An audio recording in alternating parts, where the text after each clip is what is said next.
A transação de um rider para outro já se tornou um tropo desta franquia e é por isso que a gente sempre espera para ver a passagem de bastão de uma série de rider para outra série. Com o final de Kamen Rider Gabo e o começo de Kamen Rider Zetsu, é exatamente sobre isso que a gente vai estar falando hoje nesse novo quadro do canal, Toco Tudo, Desenhando e Papeando. Então chega mais e vamos conversar um pouquinho enquanto eu faço essa arte de Kamen Rider Gabo junto com Kamen Rider Zetsu. Bora!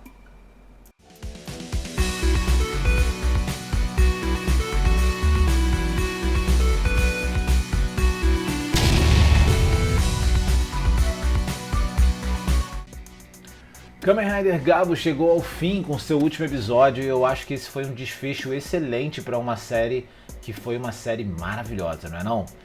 E a partir desse momento já deixo avisado que eu vou estar falando sobre esse último episódio, então contém spoilers nesse vídeo. Se você ainda não viu o último episódio, então sugiro que você volte aqui logo após, mas não deixe de voltar, tá? Enquanto que no penúltimo episódio a gente tem os três Riders se juntando para lutar contra o inimigo comum, que é o presidente do mundo Granute, o Boca Jardak.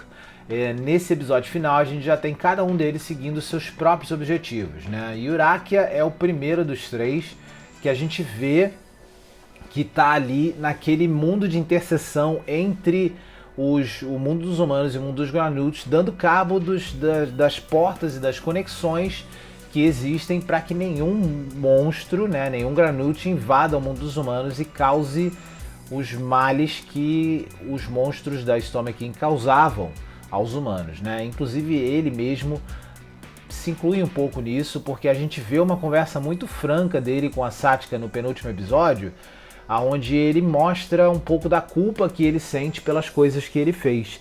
E é muito legal ver essa evolução dele, né? Porque ele é um monstro que chegou ali no mundo dos humanos como um antagonista dos outros dois Riders, trazendo uma dor muito grande de ter perdido o irmão e querendo justiça pelo irmão dele, mas não entendendo que as conexões que os humanos têm entre eles são conexões tão vívidas e fortes quanto a conexão que ele tinha com o irmão.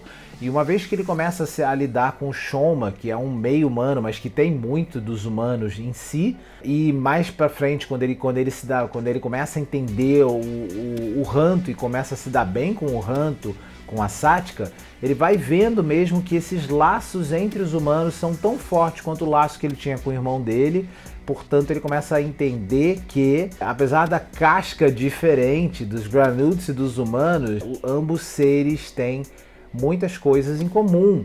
Isso eu acho que é uma boa alegoria para a gente ver o quanto que hoje em dia as pessoas não conseguem enxergar um pouco do lado dos outros, né? E eu acho que é uma mensagem importante para ser passada, porque existe uma maneira da gente parar, observar, ter empatia, ter compaixão e se despir de preconceitos para criar novos laços, criar novas conexões. Eu achei isso muito bom para o desfecho dele. Enquanto isso, lá no mundo dos humanos, a gente vê o Hanto lutando, tendo seu último confronto, né? Seu confronto final contra o Deep e a Lizel, né? Ele tá lá salvando os humanos e daí ele faz uma coisa que ele não tinha feito até o momento. Ele para acessar a situação naquele momento e ele oferece um acordo de paz, assim. Ele fala, olha, já aconteceu muita coisa para os dois lados, ambos os lados tiveram muitas perdas, que tal se a gente não lutasse? Que é uma coisa que o Shoma fazia lá no começo, né? O Shoma, não só no começo, mas assim, o Shoma, ele sempre deu uma segunda chance para os monstros antes de derrotar eles. Ele sempre falava, se você tá disposto a deixar essa vida de lado, a gente pode achar um acordo aqui, né? E o Hanto não, o Hanto era o cara que ele chegava, ele era sempre muito passional, muito emotivo, ele chegava já porrada, tiro e bomba, né? E é muito bom a gente ver esse crescimento dele, de entender que violência não é a única solução, a gente pode tentar resolver isso.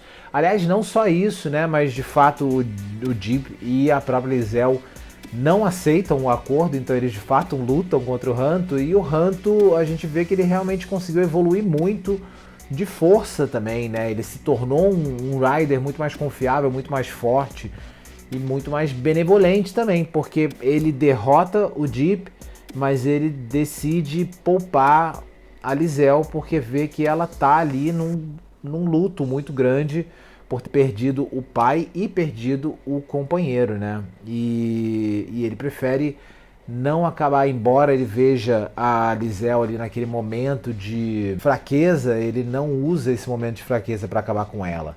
Ele só realmente entende que ela já passou por muito, então não cabe a ele dar cabo dela, né?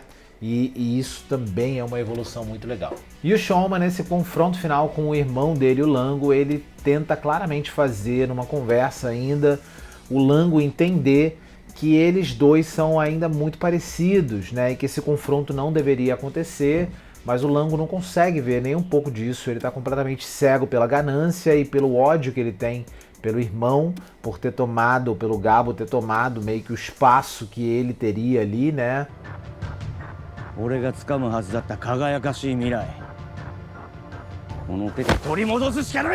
E a gente descobre que foi ele o culpado pela morte do pai deles, foi ele mesmo que envenenou o pai, né? Porque ele queria tomar as rédeas do destino dele, só que de uma maneira muito violenta e muito ruim. E o Gabo decide, bom, realmente não existe uma redenção entre nós dois, a gente vai ter que ir até o final. E começa essa luta final, e essa luta final ela é fenomenal. Eu acho que a maneira como ela foi concebida foi muito boa, porque eles pegam o Gabo começando com a forma final dele, né? De Master e Over, e se despindo ao longo da luta dessas formas, né? Passando pela Blizzard, pela Kaken, pelo Lollipop, por todas as formas, chegando no final da luta usando a sua forma base. E a gente vê que realmente o Shoma não derrota o Lango por causa de um power-up absurdo. Ele derrota o Lango puramente com um único chute carregado de toda a determinação e toda a força de proteção que ele tem pelos humanos e por tudo que ele estava lutando desde o começo. E aquele único chute é o chute que realmente acaba com o Lango. E é muito maneiro porque eu acho que foi muito simbólico para o final dessa luta, né? Ele terminar com o poder inicial dele, que eu acho muito bom porque eu gosto muito. Eu já disse para vocês, eu sou um cara que gosta muito das formas base, então a forma base do Gabo é uma forma muito bonita, eu acho legal ele terminar com ela, mas mais ainda com todo esse sentimento que ele carrega e que ele coloca nesse último chute para de fato terminar, que é um Rider Kick, né? Tipo, não podia terminar de uma forma melhor. A luta termina com o Rider Kick mais forte que o Gabo já efetuou nessa série inteira.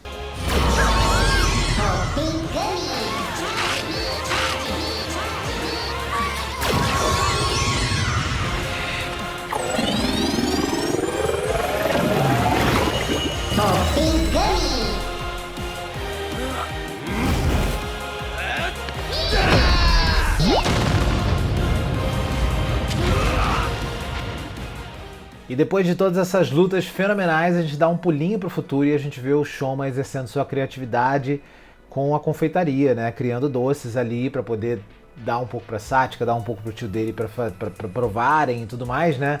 E a gente vê que é muito legal essa relação que ele tem com os doces, não é puramente porque são coisas gostosas. Ele tem isso porque são memórias que ele fez com a mãe dele, né? A mãe dele claramente tinha uma conexão muito forte com coisas que ela achava gostosas e o quanto que isso alegrava o mundo dela e isso passou para ele e ele, como um bom rider, quer passar isso adiante. Ele quer criar doces porque ele agora não precisa mais lutar, então ele quer fazer as pessoas ficarem felizes através dos seus doces.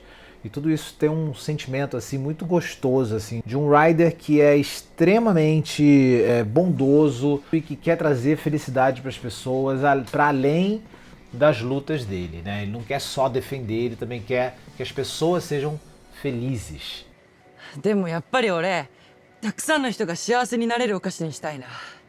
Aí a gente vê uma última conversa dele com o tio dele, onde ele faz o tio dele provar o doce e o tio dele, obviamente, já desde a luta dele lá no final, né, daquela última conversa que ele teve com a Sática, que ele descobriu que o Shoma era um Kamen Rider, ele já duvidava, já suspeitava de que o Shoma era de fato o sobrinho dele. E depois dessa última conversa ele sai dali e de repente esbarra com outro jovem, um jovem chamado Baku Yorozu.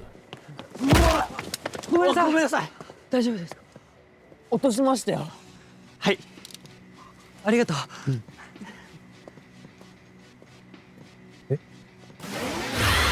Next Rider.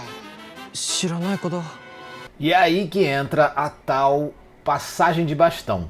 É bem comum a gente ver no final, no último episódio, ou num movie pós o último episódio, uma transição onde o Rider atual passa o bastão para o Rider novo que vai entrar, de uma maneira onde os dois aparecem na mesma cena e interagem, para que a gente entenda que a partir dali é o espaço do outro que vai começar. あとは任せて。 E agora então, bora falar do Kamen Rider novo, Kamen Rider Zetsu. Your next Kamen Rider is 他人の夢に潜入し悪夢を止めるエージェント Não é de hoje que a gente está esperando que a Toei faça alguma coisa que disponibilize o conteúdo dos tokusatsus que eles criam para o mundo inteiro. E finalmente a gente vai ter isso com esse novo Kamen Rider. Esse é o primeiro Kamen Rider que vai ter uma distribuição global, onde o mundo inteiro vai estar vendo simulcast junto com o Japão tudo que está acontecendo naquele Kamen Rider. E é oficial. A gente já tinha a nossa única maneira de conseguir de verdade as séries de tokusatsu da Toei no passado, ou até esse ano agora, na verdade, sempre foi através dos fansubers, da galera que pega esse material e com muito amor faz a tradução, faz as legendas e disponibiliza pra gente. Meu mais sincero obrigado a todos vocês. Mas a gente tinha alguns riders que apareciam aqui e ali em plataformas de streaming que eram pagas, como o Kamen Rider Kuga, Kamen Rider Agito, Faz, alguns Kamen Riders que a gente tinha aqui no Brasil através da Tokusato, que é a responsável por trazer todos os tokusatsus desde a época dos anos 80, 90, lá atrás, né?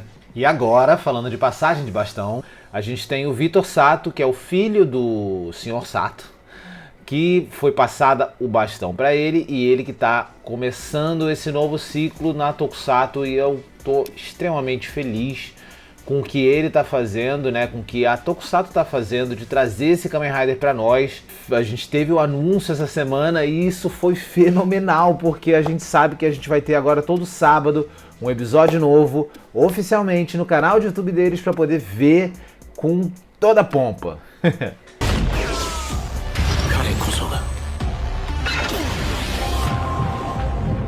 I'm on it.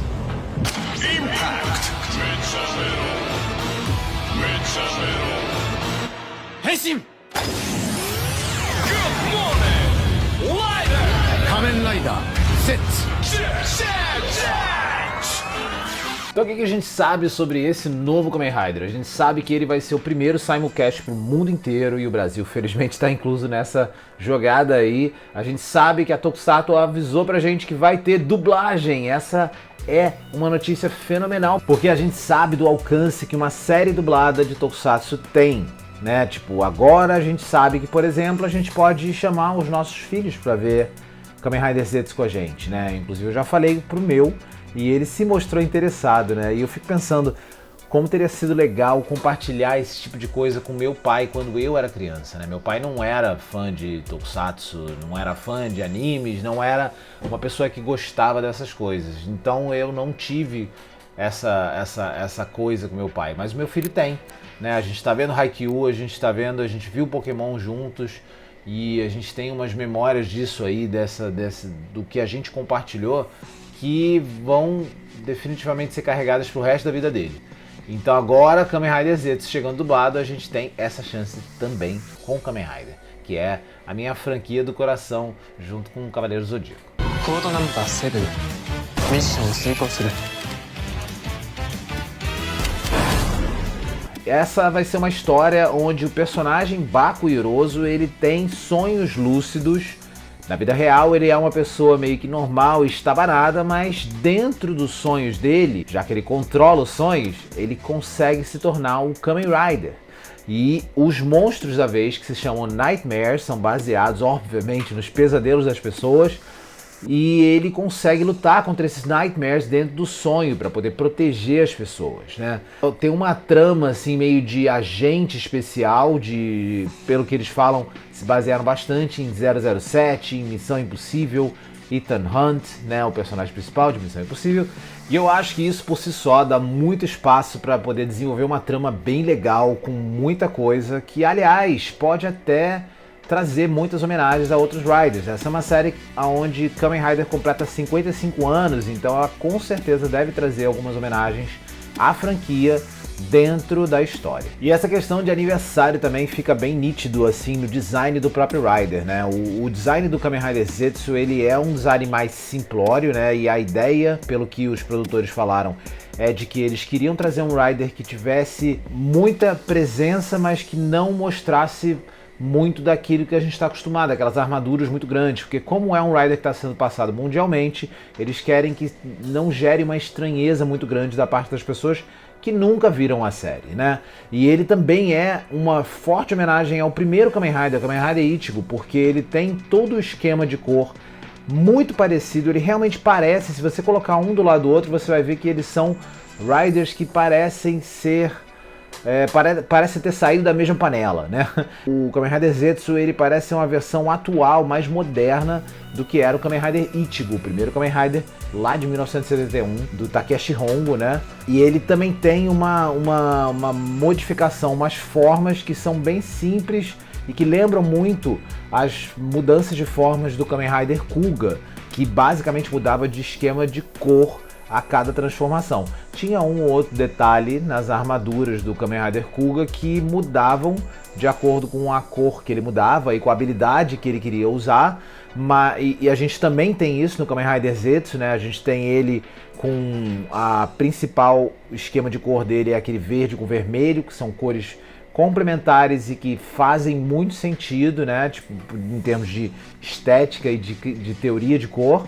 E a gente tem as variações em roxo, em verde, em azul, e a gente ainda deve ver algumas coisas ao longo da série. Eles já mostraram pra gente essas 4 transformações, mas eu tenho certeza que vão ter mais transformações ao longo da série. Uma última coisa muito legal, uma curiosidade, é que a moto do Kamen Rider Zetsu vai se chamar Zero e ela em si é um agente. Então eles fizeram isso dessa maneira, pelo que o produtor também falou, para poder criar um link, uma conexão entre o Rider e a sua moto, para que a moto não seja simplesmente um objeto inanimado e ela tenha de fato uma personalidade que complementa a personalidade do personagem principal, do Baku, né? Kamen Rider Zetsu estreia no dia 7 de setembro lá no Japão, que significa para o Ocidente que vai ser no dia 6, por conta da mudança de horário. E a gente vai ter isso disponível lá no canal do Tokusatsu, pelo que eles avisaram, a partir das 11 horas da noite, em transmissão ao vivo, sempre nos sábados de noite, tá? Se você não conseguir pegar a transmissão, você vai ter disponível no canal lá para ver os 5 primeiros episódios, mas se você não é membro, só serão esses 5 primeiros episódios. Se você for membro do canal, membro prata ou ouro, vão ter acesso a todos os episódios para você ver, rever quantas vezes você quiser. Então fica desde já a minha forte recomendação para que você apoie o projeto da Tokusatsu, para que você seja membro do canal deles, vale muito a pena. Eles estão disponibilizando, além desse Kamen Rider Zetsu, todas as outras coisas que eles têm no catálogo deles. Entrou recentemente Gavan, X-Aid, Kamen Rider X-Aid, que eu tava doido para ver. Eu tô acompanhando The-No, que eu nunca tive em nenhum outro lugar para ver. Então assim, vale muito a pena, é um projeto que eu acho que eles estão colocando muito empenho para que a gente tenha acesso a mais séries.